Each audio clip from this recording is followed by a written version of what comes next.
आकाशवाणी गोरखपुर से समाचार दर्शन।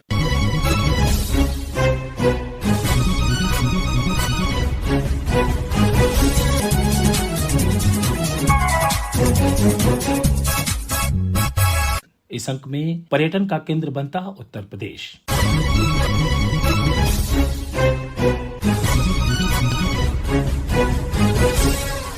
अयोध्या में श्री राम मंदिर के निर्माण और इस साल आयोजित हुए महाकुंभ के बाद उत्तर प्रदेश पर्यटन की दृष्टि से वैश्विक आकर्षण का केंद्र बना है। प्रदेश धार्मिक पर्यटन के साथ साथ इको और रूरल टूरिज्म के केंद्र के तौर पर भी विकसित हो रहा है। प्रस्तुत है उत्तर प्रदेश पर्यटन विभाग के निदेशक प्रखर मिश्रा और हमारे संवाददाता ओम अवस्थी के बीच हुई बातचीत पर आधारित यह विशेष रिपोर्ट। उत्तर प्रदेश में बीते दिनों हुए महाकुंभ में 60 करोड़ से अधिक लोग शामिल हुए। प्रयागराज पहुंचने वाले काफी लोगों ने अयोध्या, वाराणसी समेत दूसरी जगहों का भी भ्रमण किया। महाकुंभ ने उत्तर प्रदेश की पर्यटन की संभावनाओं को बड़ा पंख दिया है। ऐसे में उत्तर प्रदेश में धार्मिक पर्यटन के साथ इको पर्यटन को बढ़ावा देने के लिए क्या खास किया जा रहा है, देश ही नहीं बल्कि विदेशी पर्यटकों को आकर्षित करने के लिए क्या कदम उठाए गए हैं, प्रदेश में वेलनेस और रूरल टूरिज्म की संभावनाओं को किस तरह से शोकेस किया जा रहा है, इस सब पर बात करने के लिए हमारे साथ हैं उत्तर प्रदेश पर्यटन विभाग के निदेशक प्रखर मिश्रा जी। आकाशवाणी समाचार में आपका स्वागत है। अयोध्या में श्री राम मंदिर के निर्माण और महाकुंभ के बाद उत्तर प्रदेश धार्मिक पर्यटन के बड़े केंद्र के रूप में उभरा है। उत्तर प्रदेश के धार्मिक पर्यटन को लेकर आगे क्या खास योजना बनाई गई है? देखिए, उत्तर प्रदेश धार्मिक पर्यटन हेतु एक राष्ट्रीय एवं अंतर्राष्ट्रीय स्तर पर प्रमुख गंतव्य के रूप में उभर कर आ रहा है। विशेषकर अयोध्या, वाराणसी, प्रयागराज, उत्तर प्रदेश वैदिक सभ्यता के धार्मिक पर्यटनों में कई तरीके के गंतव्य उत्तर प्रदेश में मौजूद हैं। यथा नैमिषारण्य, शुकदेव तीर्थ स्थल, चित्रकूट। उत्तर प्रदेश पर्यटन अनवरत इन सभी पर्यटक गंतव्यों को जोड़ करके एक आइटनरी बनाने का प्रयास कर रहा है और उत्तर प्रदेश की बढ़ती हुई अच्छी कनेक्टिविटी सुविधाओं के कारण यह संभव हो पा रहा है कि हम पर्यटकों को केवल किसी एक धार्मिक गंतव्य तक के लिए ना आकर्षित करें, बल्कि 5 से 6 दिन हेतु विभिन्न धार्मिक गंतव्यों की एक आइटनरी बना करके उन्हें प्रोत्साहित किया जा रहा है और कई पर्यटक आ भी रहे हैं। पर्यटन क्षेत्र में एक गोल्डन ट्रायंगल नाम से बहुत ही फेमस आइटनरी हुआ करती थी दिल्ली, आगरा और जयपुर की। उसी की तर्ज पर उत्तर प्रदेश में एक स्पिरिचुअल ट्रायंगल का विकास किया गया। अयोध्या, प्रयागराज और वाराणसी कुंभ के दौरान और कुंभ खत्म होने के बाद भी बड़ी मात्रा में पर्यटक इस आइटनरी पर आ रहे हैं, जहां पर वह इन तीनों स्थलों का भ्रमण करते हैं और यहां पर मंदिरों में दर्शन भी करते हैं। और धार्मिक पर्यटन को और अच्छी तरीके से बढ़ाने के लिए अनवरत प्रयास किया जा रहा है कि जो यहाँ पर पर्यटक आते हैं हम उनके लेंथ ऑफ स्टे को बढ़ा पाएं,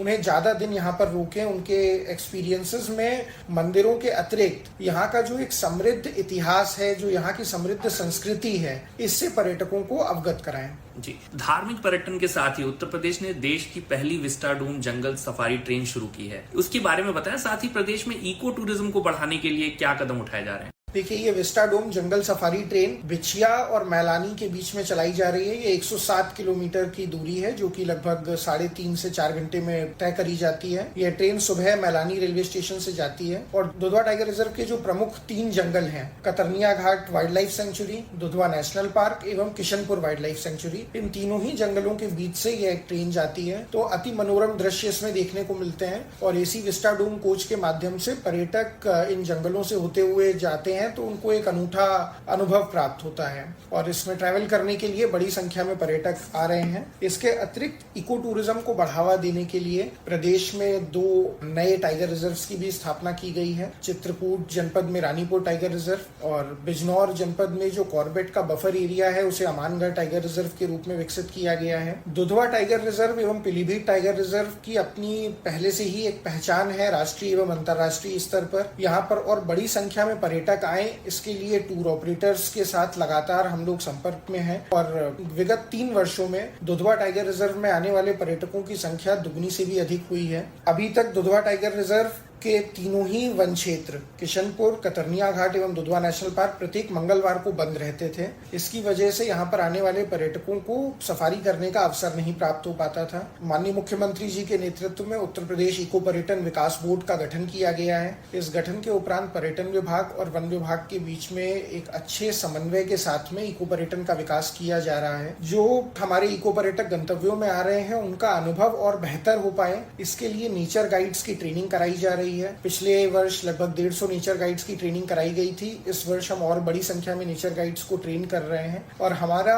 जो इको पर्यटन में मूल उद्देश्य है वह संरक्षण को बढ़ावा देना, संरक्षण के प्रति जागरूकता उत्पन्न करना और इन वन क्षेत्रों के आसपास रहने वाले लोगों के लिए अतिरिक्त रोजगार का सृजन करना है। तो एक काफी संरक्षण को महत्वपूर्णता देते हुए यह इको पर्यटन कराया जा रहा है और नेचर गाइड्स को भी इसी हिसाब से ट्रेन किया जा रहा है कि वह आने वाले लोगों को जंगलों के बारे में ज्यादा से ज्यादा बताएं और केवल किसी एक वन्य जीव को देखने के लिए कि टाइगर दिखा दिया या राइनोसोरस दिखा दिया, इसके अराउंड फोकस करने के स्थान पर एक पूरे जंगल के अनुभव को हम अपने इको टूरिज्म के माध्यम से पर्यटकों तक पहुंचाना चाह रहे हैं। जी, जैसे आपने बताया कि इको टूरिज्म के जरिए पूरे जंगल से जो है आप पर्यटकों को रूबरू करा रहे हैं, वहां के माहौल से रूबरू कराने का प्रयास कर रहे हैं। तो धार्मिक और इको टूरिज्म के साथ ही बुंदेलखंड क्षेत्र में पर्यटन को बढ़ाने और प्रदेश में वेलनेस टूरिज्म को बढ़ावा देने के लिए किस तरह की कोशिशें की जा रही है?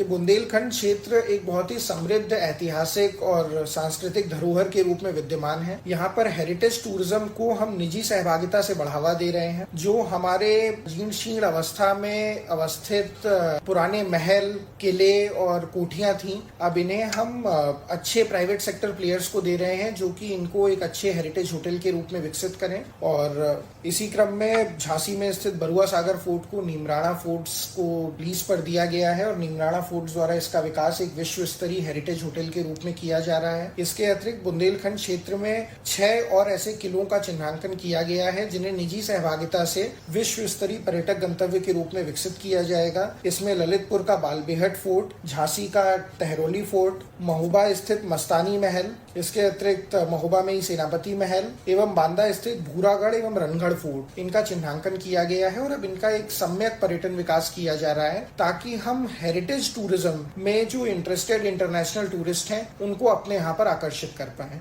इसके अलावा जो बुंदेलखंड क्षेत्र है यहाँ पर एडवेंचर टूरिज्म, वेडिंग डेस्टिनेशंस के विकास भी करे जा रहे हैं। वेलनेस सेंटर बुंदेलखंड क्षेत्र में ही एक झांसी में शतम जीवा के नाम से बहुत अच्छा वेलनेस सेंटर इस्टेब्लिश हुआ है। पर्यटन विभाग ने इन सभी क्षेत्रों में भूमि का चिन्हांकन कर लिया है और अब निजी सहभागिता से अच्छे वेलनेस रिजॉर्ट्स को डेवलप कराया जा रहा है। जी, उत्तर प्रदेश में ग्रामीण क्षेत्रों की अपनी खास दुनिया है, ऐसे में रूरल टूरिज्म की कितनी संभावना है और इसे किस तरह से पेश किया जा रहा है? उत्तर प्रदेश में रूरल टूरिज्म की असीम संभावनाएं हैं। उत्तर प्रदेश सांस्कृतिक, धार्मिक, ऐतिहासिक विरासत को संजोए हुए एक अनूठा प्रदेश है। तो यहाँ की जो विरासत है वह यहाँ के गाँव में है और कई सारे लोग बदलते हुए परिवेश में जो मेट्रो सिटीज हैं, यहाँ पर रहने वाले लोग अपने शहर की भागदौड़ से दूर एक गाँव की जीवन शैली में अपना समय बिताना चाहते हैं। इसके लिए उत्तर प्रदेश पर्यटन द्वारा 229 ग्रामों का चयन किया गया है। इन ग्रामों में विलेज कोऑर्डिनेटर्स अपॉइंट करे गए हैं जो कि गांव में रहने वाले लोगों के बीच में एक पर्यटन को लेकर के पॉजिटिव एनवायरनमेंट क्रिएट कर रहे हैं। इनकी ट्रेनिंग लगातार कराई जा रही है और होम स्टेज का विकास किया जा रहा है इन गाँवों में और इन सभी गाँवों में एसएचजीज बनाई जा रही हैं, सेल्फ हेल्प ग्रुप, ताकि गाँव में आने वाले पर्यटकों को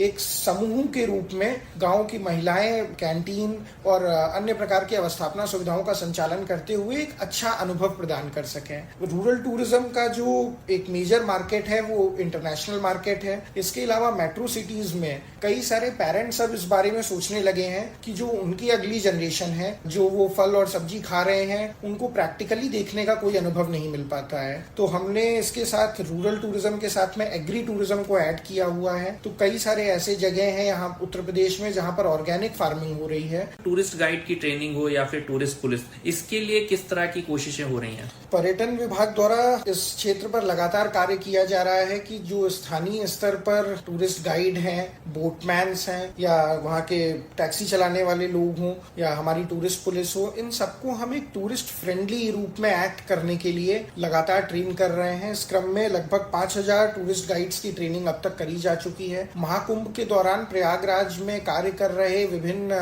नाविकों, विभिन्न दुकानदारों और अन्य प्रकार के व्यवसायों से जुड़े हुए लोग जो कि पर्यटन से संबंधित थे, उन सभी की विस्तृत ट्रेनिंग कराई गई और उनके अंदर एक हॉस्पिटैलिटी की भावना, एक अतिथि देवो भव की भावना का सृजन करने हेतु पर्यटन विभाग कार्यरत है। आकाशवाणी समाचार को जानकारी देने के लिए आपका बहुत बहुत धन्यवाद। धन्यवाद। समाचार दर्शन के इस अंक में आप सुन रहे थे पर्यटन का केंद्र बनता उत्तर प्रदेश। इसी के साथ संपन्न होता है समाचार दर्शन का यह अंक। संपादन ओम अवस्थी और वाचन वेद प्रकाश पाठक।